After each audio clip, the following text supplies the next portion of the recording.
All right. So what's happening in Florida? The reason that there's two things to talk about here. There's the abortion ruling itself, which was made on Monday.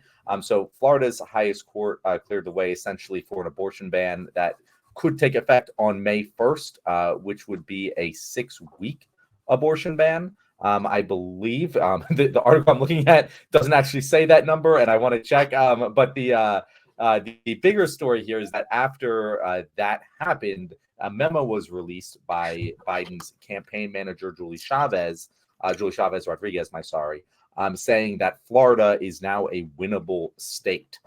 So there has been some speculation within the DNC, within Democratic circles, that should Biden put any resources towards winning Florida, is it possible? Obama did win in 2012. It wasn't that long ago that Florida was a winnable state for Democrats. Obviously, with Trump kind of making it his second home, that changes the calculus a little bit. But what we have seen in many, many, many states is when abortion is on the ballot, it's a really, really bad news day for Republicans. So I don't know. I want to hear what your guys' thoughts are, and then I'll tell you what I think. But Gigi, I'd love to hear from you first. Yeah, so I think that I don't think it looks good, but that's just me. I think that for the past, well, since 2016, 2020, those have all been red. So I'm wondering if, because it's Trump, like if that's going to be a problem for Biden attempting to win Florida over. I I don't know. I really, with the way Biden's campaign has gone already, I really don't have a lot of hope for Biden flipping much of anything, to be honest. But I mean, it's really so up in the air too, where maybe it could. I'm curious to see what tactics he would implement in going about that. What kinds of issues he would be leaning on or whatever in order to win Florida. So that's kind of my take. I don't know. Yeah, so you're correct that Biden himself is not going to flip Florida or any district or state for that matter. I don't think that it's contingent upon him at all. But when I first heard this, actually, I think yesterday when John, you brought it, the first time I heard of it, although they've been talking about it for months now, ever since there was a district that went for Trump by 11 points. And there was a special election 2 months ago that a Democrat won a solid red district. And they've been talking about it ever since then. And my first thought, was like, oh, well, Florida used to be a toss-up state. And then right around the time Trump came along, and then, you have more and more older people moving there. And, they're big Trump supporters, that the state has become the DeSantis. This becomes more and more red as time's gone on. So I kind of wrote it off as a swing state. But you know what? I would have guessed Florida would flip blue before Georgia did. And Georgia went blue. So like the fact that Georgia went blue does kind of like, okay, all right, if that can happen, then Florida certainly can. But as to what you were saying, Gigi, is that you don't think Biden can move the needle. I agree. But I think it's going to be based on factors completely outside of Biden. Mainly abortion is like what John mentioned earlier. And in that, one of the reasons I think that Biden is in a really good, one of a couple reasons I think Biden's in a good position is that people will come out to support abortion initiatives. And the Democrats are, quite intelligently putting an abortion initiative on the ballot for this year's election in Florida. People will come out to support that. And the people where we've seen, over the last couple of years that whenever abortion's put on the ballot, it pretty much always wins. And the people who do vote for that are generally going to vote for Democrats. Like people aren't as politically, astute or as, perceptive as we like them to think they would be. They're just going to vote blue down the line. And that's really going to help Biden. Now, I don't know if it's going to be enough to actually win Florida. And I would, if I were running the campaign, I wouldn't put a whole lot of money into this because there's other states that are, certainly more winnable that I would put some funds into. But I mean, the fact that you have abortion on the ballot is going to help Biden a whole lot. And what we joke about it all the time. After 2020, a lot of old Republicans died because they didn't get vaccinated, and so there's going to be fewer and fewer of them voting. So it's possible. Like, I hadn't thought about it until John mentioned it, but it's certainly a possibility. I hesitate to call it a toss-up. I still think I would lean red with Florida, but if he wins Florida, it's game over. Like, Trump has no shot if that happens. But yeah, what do you think, John? Yeah, I think so. I think that there is an outside chance that it could happen, but anecdotally, I've been to Florida many times. It's not gonna flip to Biden. That I've never been in there's two places that I've been where I'm scared to just be a Democrat, let alone speak my mind on things. And that was Ocean City, Maryland, which is a disgusting amount of Trump flags. And then just Florida, it's so. And I live in Pennsylvania, where there's plenty of areas that are very pro-Trump. Florida is just it's in the air, it's in the water that you drink. I don't think that he could possibly lose that state unless something major happened. What I think would maybe happen is that you see it go red for the president and blue for everything else because of the abortion ban. I just don't think Trump personally would ever lose Florida. But it does the fact that we're even speculating about it because of the abortion ban is really just speaking to the massive problem that Republicans are going to have in 2024, because it is 2024 in November, because it's such a stupid issue. I can't believe they actually are pushing this agenda on state levels, because they're just going to decimate themselves. I don't know why they would put it up to a ballot initiative and be like, you know what? I'm going to tell voters to come to the polls to defend abortion. It makes absolutely no sense why Republicans in Florida, they must have, both sides in this case seem to have a massive ego that is just not acknowledging reality. Because if Biden thinks he can win Florida, that's a move that you make when you're up by 10 points and you just want to go to the jugular, not when it's a competitive race. And then on the Republican side, what are they thinking putting this as a ballot initiative? If you want to ban abortion, just do it the classic authoritarian way. I know you guys can do that. Why would you make it up to the people and give Democrats the easiest get out the vote campaign that you could have? If I'm a Democrat in Florida, I'm actually campaigning for this to be a ballot initiative. I want this to be a ballot initiative, because why not? You're gonna win it probably. Yeah, I saw a commercial for Biden that I meant to clip to play here, but Biden has already cut a commercial for Florida and the abortion thing. And I mean, everything he says is true, and it resonates with your average person, saying that, listen, well, it's funny. He said that, the Republicans don't trust women to make the decisions about their own bodies. I trust women. I think that we should give them that autonomy. And my administration is running on the campaign to federally codify Roe v. Wade, which, okay, you're not. No, you're not. That's not going to happen. No. Yeah, it's you need. You would need 60 votes in the Senate, which you're not going to get. It's not going to happen. And even if you had 60 votes, there's going to be one or two conservative Democrats that aren't going to support it either. And so that was, the policy wonk in me was annoyed by that. But, to your average person watching it, having a party saying, Ron DeSantis out there saying, 6-week abortion bans, which is essentially an absolute abortion ban. Everyone knows this, that thinks about it for more than 2 seconds. And then the Democrats were like, well, hey, how about we not do that? And I mean, we've seen it time and time again. Where do we see it? Kentucky, Kansas, Montana, I think. Like fire engine red states are still rejecting this crazy abortion ban. And it's funny. It's funny that that's the only thing keeping Biden afloat. Honestly, it really, well, that's not the only thing.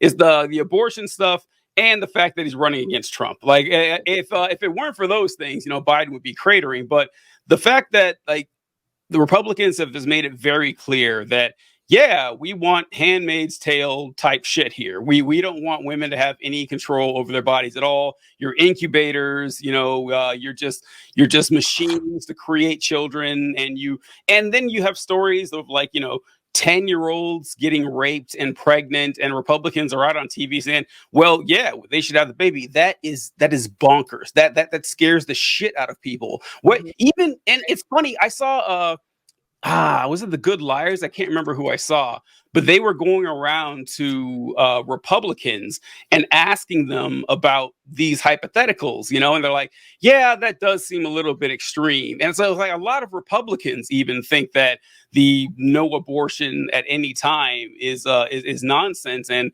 it's going to hurt them, especially when Trump is, like, cutting commercials saying, I'm the one who got all those justices nominated. I'm the one who got Roe v. Wade overturned. It's they're shooting themselves in the foot. It's you love to see it.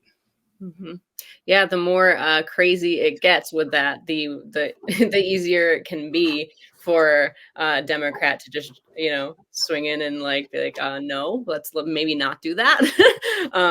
And so Biden is Biden, and he still can, there's still leverage for him due to this issue. And I'm wondering about other issues too, like if there's abortion, but there's also like how he's handling other things like Gaza, and like I don't know. I think that it would be interesting to see how Florida responds to that. I know that like in previous elections, like 2008, 2012, they were Democrat then. So it's like really like two cycles Democrat, then 2 cycles red, then so they've had a history of being like, sort of back and forth. Mm-hmm.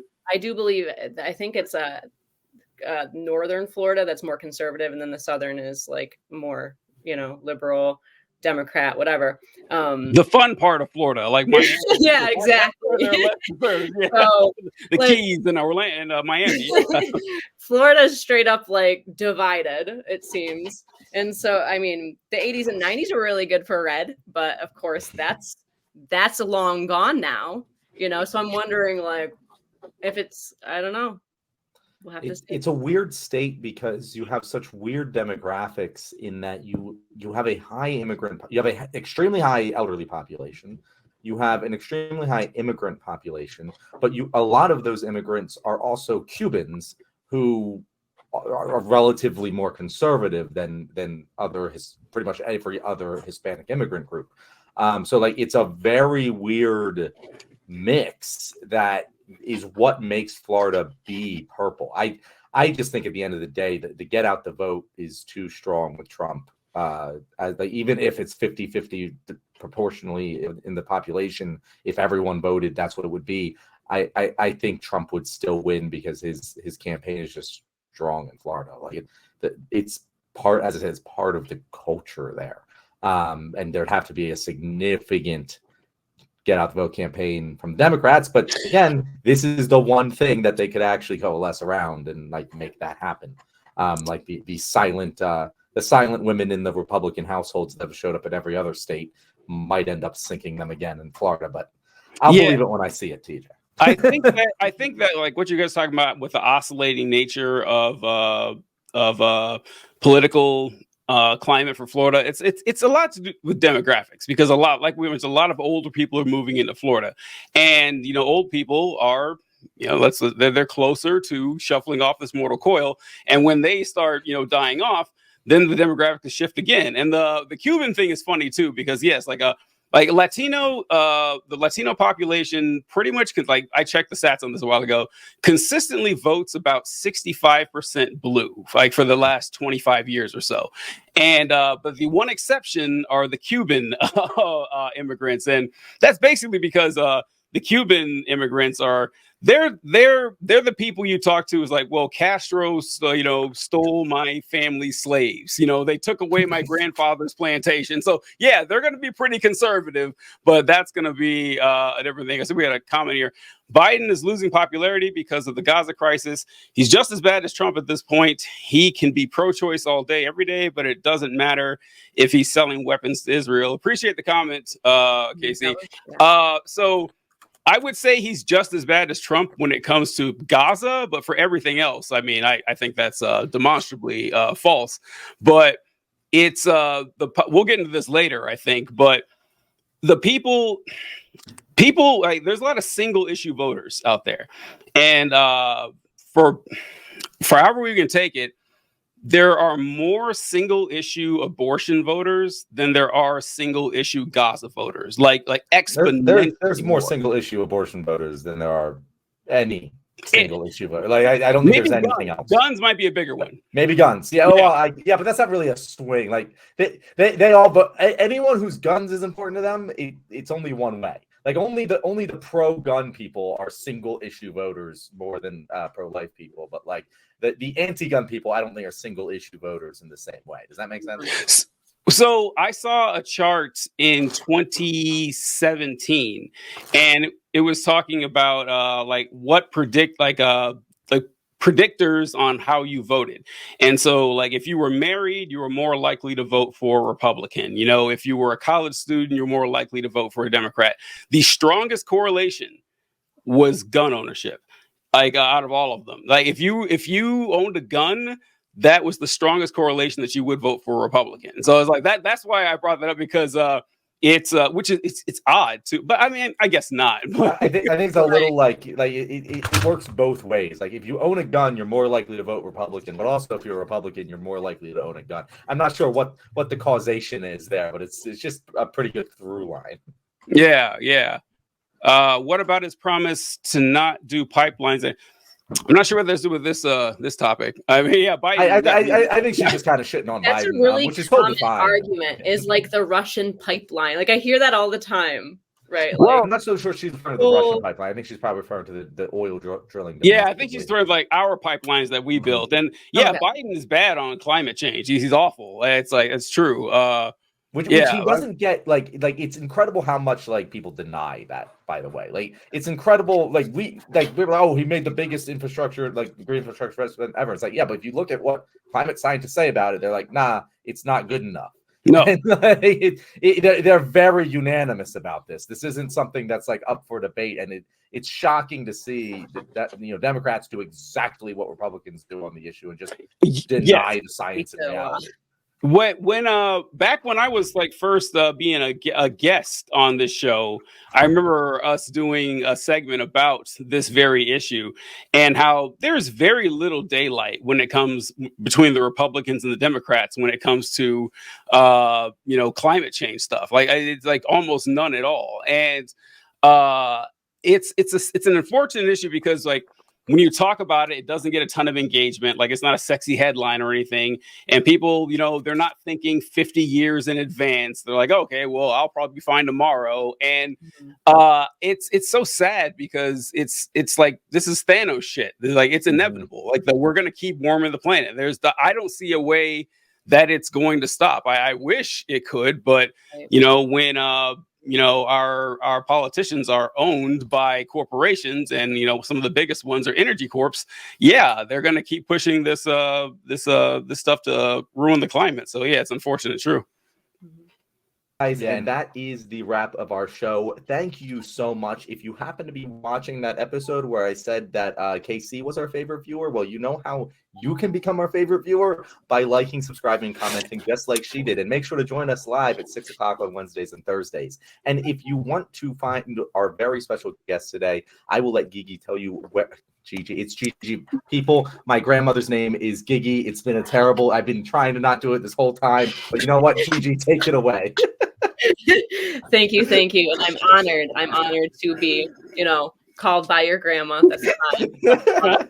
So yes, Gigi. You can find me on all platforms. I'm on YouTube, Instagram, Facebook, if you're still on Facebook, I don't know. But on Instagram, I am GG Slaps, all one word. Snapchat too, actually. I'm actually on Snapchat a lot. So same one, GG Slaps. I've been doing Snapchat a little bit more because I like the one-on-one kind of like say hello to people, do snap streaks and that kind of thing. So that's my way to stay connected lately. So you can find me on those.